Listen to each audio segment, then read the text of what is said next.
आज हम लोग क्लास 9 के सब्जेक्ट एसएसटी सेक्शन हिस्ट्री के चैप्टर 2 है बचे हुए पार्ट आज कंटिन्यू हम लोग कर रहे हैं। इसके पहले हमने देखा कैसे वहाँ पर सिविल वार रशिया में चल रहा था, बाद में बोल्शेविक लोग सफल हुए। इसके बाद लेनिन के बाद पार्टी का हेड स्टालिन बने और इन्होंने कलेक्टिवाइजेशन की नीति लागू।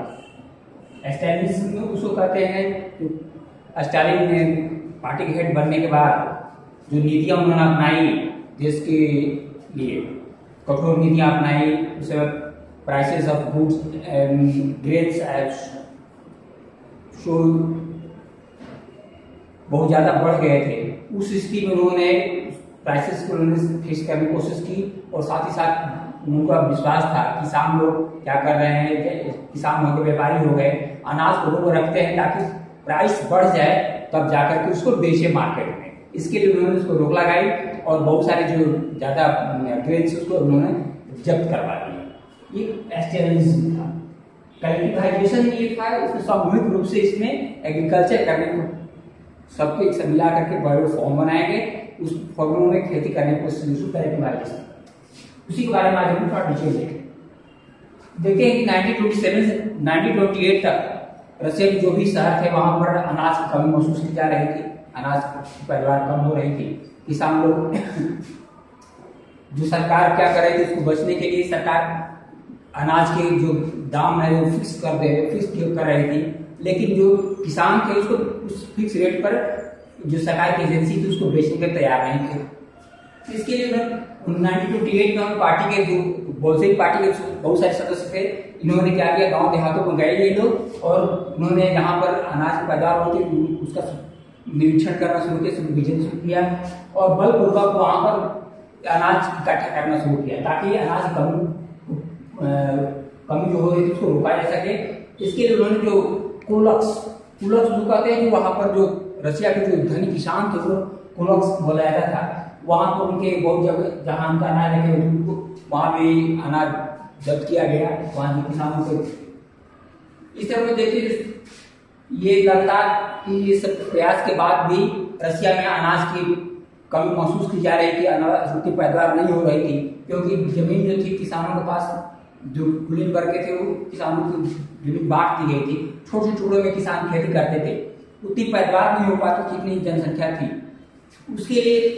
कल्टिवाइजेशन की नीति लागू की। स्टालिन ने इस बात को जोर दिया कि नहीं, 1929 में पार्टी ने फोर्स किया बहुत सारे किसानों को कि सारी जमीन को एक मिला करके और सरकार के नियंत्रण में सामूहिक रूप से खेती की जाए ताकि अनाज की पैदावार ज्यादा से ज्यादा बढ़े और इंडस्ट्रियलाइज तौर पर मॉडर्न एग्रीकल्चर मशीनरी के माध्यम से खेती की जाए ताकि ज्यादा से ज्यादा पैदावार बढ़े और ज्यादा से ज्यादा अनाज के ऊपर बढ़ने के कारण लोग आसानी से अनाज मिल सके। इसके लिए नियम लागू किया, कल्टिवाइजेशन लागू किया गया और उसमें जो प्रॉफिट होता था सारे जितने भी किसानों की जमीन थी उसको बराबर हिस्से में बांट दिया। लेकिन इसके बावजूद बहुत सारे किसानों ने a lot of farmers have resisted this policy, उन्होंने इसका विरोध किया। वो चाहते थे कि उनकी मांग थी कि नहीं, हम लोग स्वतंत्र रूप से खेती करने दी जाए और सरकार पर जो सोशलिज्म की नीति का इसको हम विरोध नहीं करते हैं। इसके बावजूद भी सरकार ने अपनी नीति लागू रखा इसको, लेकिन विरोध के कारण बहुत सारे किसानों को छूट दी गई, लेकिन बहुत लोगों को उसमें पनिश भी किया गया इस काम के लिए। इस तरह हम देखते हैं 1933 तक आते आते देखते हैं कि उतनी पैदावार नहीं हो रही थी और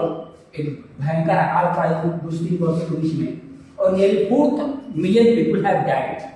ड्यू टू स्टार्वेशन। उनको 4 मिलियन लोग मर गए रशिया में। इस तरह हम देखते हैं बहुत सारे जो बोल्शेविक पार्टी के कार्यकर्ता थे, उसके बहुत सारे नेता थे, इन्होंने प्लान इकोनॉमी और कल्टिवाइजेशन की नीति का आलोचना करना शुरू कर दी। तो स्टालिन ने एक बहुत कठोर नीति अपनाई, वो वैसे बहुत सारे लोगों को गिरफ्तार कर लिया गया और बहुत सारे लोगों को लेबर कैंप पर बंद कर दिया गया। उनमें से बहुत सारे लोगों को क्या किया गया, उनको फांसी दे दी ताकि, और ये दिखाने के लिए कम सोशलिज्म को बचाने की कोशिश, बहुत ही कठोर नीति स्टालिन के द्वारा लागू की। इस तरह देखते हैं कि आगे हम देख लेते हैं ये ग्लोबल दुनिया में रशियन रेवोल्यूशन ने क्या प्रभाव पड़ा रशिया इसके Russian socialist Republic of Russia के आगे इसमें क्या प्रभाव पड़ता है उसको हम देख लेते हैं। बोल्शेविक क्रांति हुई थी, इन्होंने बहुत सारे जो उपनिवेश अधिकार में बहुत सारे प्रदेशों का अधिकार कर लिया था, दूसरों का। वहां पर ये चाहते थे कि जो रूस में जो रेवोल्यूशन हुआ था उस बोल्शेविक क्रांति को जो सिद्धांत थे, जो नियम थे, उसको भी यहाँ के लोग भी लागू करें, उसी तरह की व्यवस्था लागू करें। यहाँ पर इन्होंने बोल्शेविक पार्टी ने मिलकर के एक कॉमिटेन क्या था, अंतरराष्ट्रीय सोशलिस्ट जो बोल्शेविक समर्थक, सामाजिक समर्थक जो भी पार्टियां थी, उसका एक संगठन बनाया गया, उसको कॉमिटेन के नाम से जाना जाता था। और इस तरह हम देखते हैं कि सेकेंड वर्ल्ड वॉर तक आते आते सोशलिज्म जो दुनिया के अन्य देशों में फैला, बहुत सारे देशों में अपनाया, जिसमें एग्जाम्पल चीन ले सकते हैं, और सारे रशिया के नदी के पोलैंड वगैरह बहुत सारे देश थे, वहां सोशलिस्ट व्यवस्था को अपनाया गया। लेकिन इतना होने के बावजूद भी हम देख रहे हैं कि रशिया बहुत ही शुरुआत बहुत पिछड़ा हुआ देश था, वहां पर इंडस्ट्रियलाइजेशन, औद्योगिकरण हुआ, एग्रीकल्चर डेवलप हो गया, लोग खाने पीने को मिल गया। लेकिन जो डेमोक्रेटिक व्यवस्था में, लोकतांत्रिक व्यवस्था में, जिससे लोगों को आजादी होती थी बात कहने की, अपनी किसी नीति का विरोध करने की, ये चीजें रूस के लोगों को अधिकार में प्राप्त नहीं थी, ये लोग विरोध नहीं कर सकते थे। तीसरा हम देखते हैं कि रशिया में बहुत सही नहीं हो रहा था, इसके बावजूद भी वहां के लोगों को सुशील व्यवस्था लोग समर्थन कर रहे थे। लेकिन इस तरह देखें दुनिया के अन्य देशों में फिर से इस व्यवस्था के बारे में लोगों ने सोचना शुरू कर दिया, बहुत सारी पार्टियों देशों में बहुत सारी समाज पार्टियां बनी, लेकिन इस व्यवस्था को लागू करने की कोशिश नहीं की। इसे हमारे देश में भी भारत में पंचवर्षीय नेहरू जी ने लागू किया, अभी भी पंचवर्षीय हमारे देश में चलती है। ये बहुत सी व्यवस्थाएं जो लागू की गई थी सही थी, उसको बाद में 1991 में हम देखते हैं रशिया में ही सोशल